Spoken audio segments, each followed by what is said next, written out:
नमस्कार विद्यार्थियों, मैं मंजू बुर्डक आपका बहुत बहुत स्वागत करती हूँ, अभिनंदन करती हूँ आपके अपने YouTube चैनल ज्योग्राफी गैलेक्सी पर। तो आज हम एक बहुत ही अच्छा टॉपिक पढ़ने जा रहे हैं। टॉपिक है राजस्थान। ठीक है, राजस्थान जिसका परिचय भौतिक स्वरूप और अपवाह तंत्र के बारे में हम पढ़ने वाले हैं। देखिए, आप राजस्थान की कोई भी कंपटीशन एग्जाम दे लो, आपको राजस्थान का तो नॉलेज होना ही होगा। बहुत इम्पोर्टेंट है ये टॉपिक। आपको लगता होगा कि हम राजस्थान वासी हैं या फिर किसी पड़ोसी स्टेट के हैं, हमें बहुत अच्छे से नॉलेज है, लेकिन जब एग्जाम में बैठते हैं तब पता लगता है कि बहुत बहुत बारीक बारीक चीजें होती है जिनका नॉलेज हमें बिना पढ़े नहीं हो सकता। इसलिए मेरा कहना यही है कि आपको बहुत अच्छे से ये चैप्टर करना है, बहुत ही ध्यान से आपको बार बार इन चीजों को रिवाइज करनी है ताकि आपको इस पोर्शन से एक भी क्वेश्चन आपका गलत ना हो। ठीक है, तो आइए टॉपिक पर चलते हैं। हाँ, और स्टार्ट करने से पहले मैं आपको एक दो क्वेश्चन पूछूंगी जिसका अंत में मैं उत्तर बताऊंगी। अगर आपको आ रहा है तो इसका जो उत्तर है वो आपको कमेंट सेक्शन में देना है।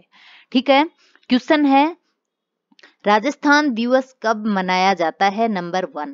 ठीक है, नंबर 2, राजस्थान स्थापना दिवस कब मनाया जाता है। इन दोनों की अलग अलग डेट है या एक ही डेट है, इसका उत्तर आप मुझे कमेंट सेक्शन में देना, बताना, या फिर हम इस पे डिस्कस करेंगे। तो चलिए आगे बढ़ते हैं अपने टॉपिक पर। परिचय पढ़ेंगे हम सबसे पहले, राजस्थान का परिचय। तो देखिए, हम जानते हैं कि अपना जो राजस्थान है यह एक बहुत ही अपनी गौरवपूर्ण और ऐतिहासिक परंपराओं के कारण भारतीय इतिहास में अपना एक विशेष महत्व रखता है, एक अलग ही स्थान रखता है। ठीक है, राजस्थान विश्व की प्राचीन सभ्यताओं का भी केंद्र रहा है। आप जानते होंगे कि राजस्थान में बहुत सारी जो पुरानी प्राचीन जो सभ्यताएं हैं वो मिली है। जैसे कि अगर हम बात करें तो लूनी जो बेसिन है वहां पर कौन सी मिली है, तिलवाड़ा बाड़मेर।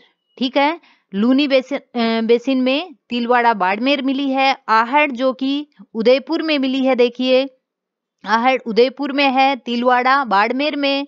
गिलूंड की बात करें तो उदयपुर में। कालीबंगा इंपोर्टेंट है ये काफी, गंगानगर में। और गणेश्वर का जो टीला मिला है वो सीकर जिले में मिले हैं इनके अवशेष या प्रमाण। ठीक है, ये जो चीजें हैं ये प्रमाण है किसका, कि हमारा जो राजस्थान है वो विश्व की प्राचीन जो सभ्यताएं हैं उनका केंद्र है। ठीक है, यहाँ पर इन प्राचीन सभ्यताओं के साथ साथ ही प्राचीन काल की जो सरस्वती और दृष्टद्वती नदियां हैं। ठीक है, कौन कौन सी, सरस्वती और दृष्टद्वती जो नदी है उनके वो भी यहाँ बहती थी, सरसब्ज करती थी, यहाँ बहती थी। ठीक है, पुराने काल में, जो कि अभी विलुप्त प्राय है। ठीक है, ये आंतरिक नदियां बन गई है, कौन सी, सरस्वती और दृष्टद्वती नदियां। नेक्स्ट, प्राचीन और मध्यकाल में बात करें तो राजस्थान का जो भिन्न भिन्न क्षेत्र है, अलग अलग क्षेत्रों को अलग अलग नामों से जाना जाता था। यहाँ से बहुत बार क्वेश्चन आते हैं, ध्यान से पढ़िएगा आप। देखिए, बात करें हम गंगानगर की तो इसे योद्धे कहा गया है। ठीक है, गंगानगर को योद्धे कहा जाता था। और नागौर को अही छत्रपुर। जोधपुर पाली का जो बेल्ट है वो गुर्जत्रा कहलाता था। और वल, दुंगल या माड ये सब जैसलमेर के पुराने नाम हैं। ठीक है, वल कहो, दुंगल कहो या माड कहो, ये जैसलमेर के पुराने नाम हैं। जालोर को स्वर्णगिरी कहा जाता था, स्वर्णगिरी। और आबू जो है सिरोही में, वहां उसको चंद्रावती। शिव, मेदपाट और मेवाड़ जो हैं वो उदयपुर चित्तौड़गढ़ के पुराने नाम हैं। शिव, मेदपाट और मेवाड़ उदयपुर चित्तौड़गढ़ के। और जो वागड़ है, वागड़ जो शब्द है, ये जो नाम है वो है डूंगरपुर बांसवाड़ा का जो एरिया है उसको वागड़ बोला जाता था। ठीक है, कुरु, कुरु अलवर को यानी कुरुक्षेत्र में आता था अलवर। और सुरसेन या ब्रज भूमि की बात करें तो वो भरतपुर, करौली और धौलपुर वाला एरिया। ठीक है, अब नेक्स्ट है हाड़ौती या है।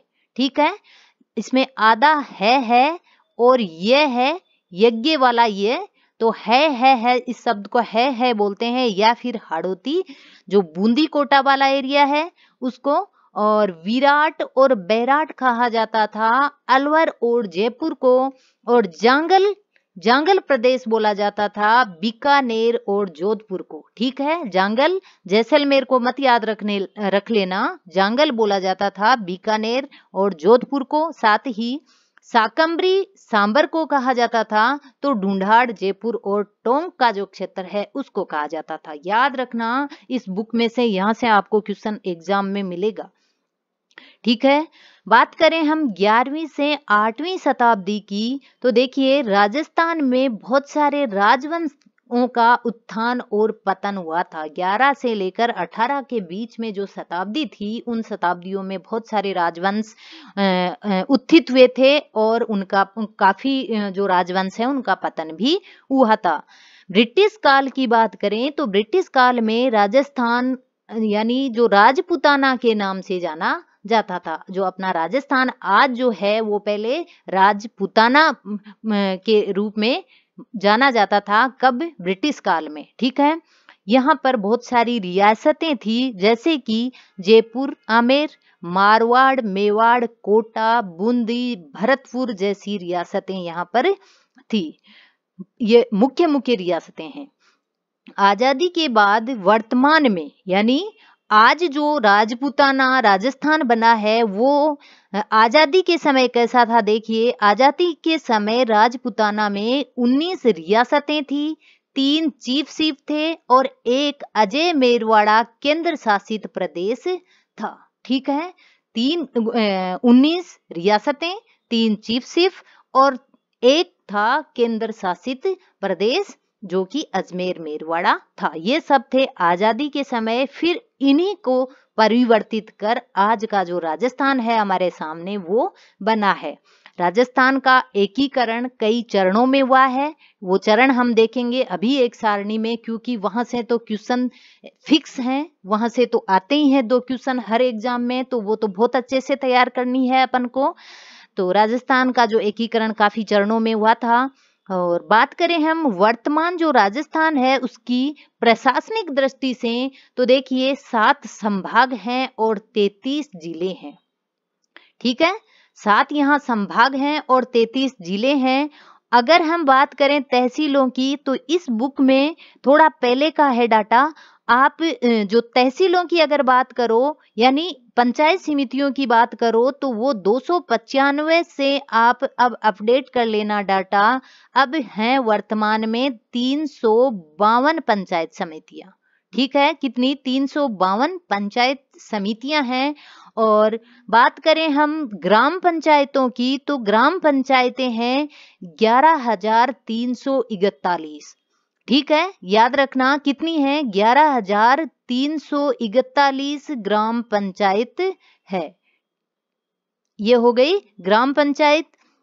बात करें हम नगर निगमों की, तो देखिए नगर निगम जो नगर निकाय होते हैं उसमें भी 3 तरह की होती है ये निकाय, नगर निगम, नगर परिषद और नगर पालिका। तो इसमें 10 तो है नगर निगम। ठीक है, 10 तो वर्तमान में क्या है? निगम है। 35 क्या है? परिषद है। ठीक है, 35 परिषद है और 168 है वो है नगर पालिका। ठीक है, 168 पालिका है। इस प्रकार ये टोटल मिलकर 213 नगर निकाय हैं वर्तमान में। ठीक है, ध्यान रखना, ये है काफी इंपॉर्टेंट डाटा है, यहाँ से क्वेश्चन बहुत पूछे जाते हैं, आप अच्छे से इनको याद कर लेना। और अगर हम एकीकरण की बात करें तो ये एकीकरण दिया हुआ है, तो इसका जो सारणी है इसको हमें बहुत अच्छे से तैयार करना है। देखिए राजस्थान का जो एकीकरण हुआ था, सबसे पहले तो आप ध्यान रखना ये 7 चरणों में हुआ था। ठीक है, कितने चरणों में हुआ था? देखिए ये 7 चरणों में हुआ था राजस्थान का एकीकरण। नंबर 2, अब हम बात करेंगे कि कब कब और कैसे हुआ ये एकीकरण। तो देखिए, सबसे पहले स्टार्ट हुआ है 17 मार्च 1948 को। ठीक है, सबसे पहले तो मैं आपको बताऊंगी कि इनका जो ईयर है वो याद रखना आप, कौन कौन से वर्ष में कौन सा जो चरण था वो हुआ है। टोटल कितने चरण? 7 चरण। कब कब हुए? देखिए, 48 में हुआ, यानी 48 में हो गया 3 चरण। तो 3 चरण 48 में, 2 चरण 49 में, और 1 चरण 50, और एक फिर 56 में लास्ट में। यानी कितना हुआ? 3, 2, 1 और 1। आपको पता ही है कि लास्ट यानी जो राजस्थान वर्तमान में हम देख रहे हैं वो अस्तित्व में आया था 1 नवंबर 1956 में। वो तो लास्ट है ही है, सब जानते ही हो आप। उससे पहले आप याद रख लो 3, 2, 1, 3, 2, 1, यानी 48 से स्टार्ट हुआ तो 1948 में 3 चरण हुए। कब कब? 17 मार्च, 25 मार्च और 18 अप्रैल। ठीक है, 17, 25, 18 अप्रैल 3 बार हुआ 48 में। फिर चौथा और 5वां चरण यानी 2 चरण हुए 49 में, 1949 में, यानी नेक्स्ट ईयर। कब कब? 30 मार्च, जिसको राजस्थान दिवस मनाते हैं हम 30 मार्च को। और फिर दूसरा कब हुआ? 49 में मई में हुआ, 15 मई को। ठीक है, ये 2 चरण हुए 49 में। फिर 50 में हुआ एक ही चरण, जो कि 26 जनवरी को, छठा चरण। ठीक है, तो सबसे पहले देखिए आप, सबसे पहले मत्स्य संघ बना किन किन जिलों से मिलकर? अलवर, भरतपुर, धौलपुर और करौली, यानी ABCD। ठीक है, ABCD जो जिले हैं, इनका पहला पहला नाम लिया है याद रखने के लिए, उनसे बन गया मत्स्य संघ। कब? 17/3 यानी कि 17 मार्च 48 को यह अस्तित्व में आ गया था। नंबर 2 यानी दूसरा चरण, जो बांसवाड़ा, कुशलगढ़, बूंदी, डूंगरपुर, झालावाड़, किशनगढ़, कोटा, प्रतापगढ़, शाहपुरा और टोंक, ये सब मिलकर बना दूसरा चरण, जिसको नाम दिया गया राजस्थान संघ। याद रखना, राजस्थान संघ। अब तीसरे चरण में यानी कि 18 अप्रैल 48 को राजस्थान संघ में उदयपुर और मिल गया। तीसरे चरण में उदयपुर मिल जाता है और नाम दे दिया जाता है संयुक्त राजस्थान संघ। यानी राजस्थान संघ पहले से था, अब नाम दे दिया गया संयुक्त राजस्थान संघ। ठीक है, नेक्स्ट फोर्थ चरण में संयुक्त राजस्थान तो था ही था, यानी जो अभी तक जो चल रहा है वो तो है ही है, संयुक्त राजस्थान संघ तो था ही था। उसमें बीकानेर, जयपुर, जैसलमेर और जोधपुर जैसे बड़े जो 4 जिले हैं ये और मिला दिए गए। कब? 30/3/49 को, यानी 30 मार्च 1949 को, और उस दिन को हम मनाते हैं राजस्थान दिवस। ठीक है, और उस जो ये संघ था उस संघ को नाम दिया गया वृहद राजस्थान संघ। उसके बाद में 5वां चरण अस्तित्व में आया। 5वां चरण आया 15 मई 1949 को, जिसको नाम दिया संयुक्त वृहद राजस्थान। ठीक है, अब तक क्या था? वृहद राजस्थान, अब दे दिया संयुक्त वृहद राजस्थान। क्यों? क्योंकि वृहद राजस्थान में अब मत्स्य संघ जो था उसको भी मिला दिया गया। ठीक है, अब तक मत्स्य संघ अलग था, जो फर्स्ट में बनकर अलग ही पड़ा था, लेकिन अब उसको भी यहाँ वृहद राजस्थान में मिला दिया गया और नाम दे दिया संयुक्त वृहद राजस्थान। ठीक है, 49 चला गया। आया कौन? 26 जनवरी 1950। तो 26 जनवरी 1950 को फिर संयुक्त वृहद राजस्थान में सिरोही मिलाया गया। अपना जो सिरोही जिला है, पहले गुजरात का जो पार्ट था, उसको मिला दिया गया संयुक्त वृहद राजस्थान में और नाम दे दिया गया पूर्व राजस्थान। ठीक है, अब 7वां चरण आता है, जो कि 1 नवंबर 1956 में, जो कि लास्ट और अंतिम चरण था। इसमें जो वर्तमान जो राजस्थान है अपना, वो सामने आया है, और ये जो चरण है इसी दिन को मनाते हैं राजस्थान स्थापना दिवस। कंफ्यूज मत होना, यह है स्थापना दिवस। जैसा कि मैंने आपको स्टार्टिंग में क्वेश्चन पूछा था, तो यह है स्थापना दिवस। राजस्थान स्थापना दिवस यानी कि पूरा जो राजस्थान है कंप्लीटली उसकी स्थापना हो गई थी कब? 1 नवंबर 1956 में। जबकि राजस्थान दिवस मनाते हम 30 मार्च को, 30 मार्च 1949 को, जब संयुक्त राजस्थान संघ में वो बड़े जिले मिले थे 4, कौन? जयपुर, जोधपुर, बीकानेर, जैसलमेर। उस समय को मतलब उस डेट को मनाते हैं हम राजस्थान दिवस। ठीक है, तो इन दोनों से अब कंफ्यूज आपका दूर हो गया होगा। तो 1 नवंबर को जो पूर्व राजस्थान था यानी छठे चरण में बना जो पूर्व राजस्थान था उसमें कौन कौन मिले याद रखना, यहाँ से क्वेश्चन पूछा जाता है। इसमें मिला एक तो अजमेर मेरवाड़ा जो कि केंद्र शासित प्रदेश था, दूसरा मिला आबू तहसील जो कि गुजरात का एक पार्ट था, उसको मिलाया गया राजस्थान में, और सुनेल टप्पा और सिरोंज जो क्षेत्र हैं, ठीक है, ये मिलाए गए एमपी से राजस्थान में। तो ये ध्यान रखना आप कि कौन कौन कब कब मिला और कौन कौन सी तारीख को मिला। टोटल 7 चरण हैं।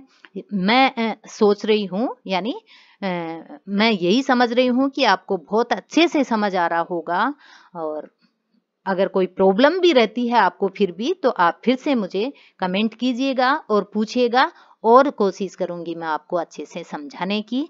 ठीक है, धन्यवाद, आज इतना ही।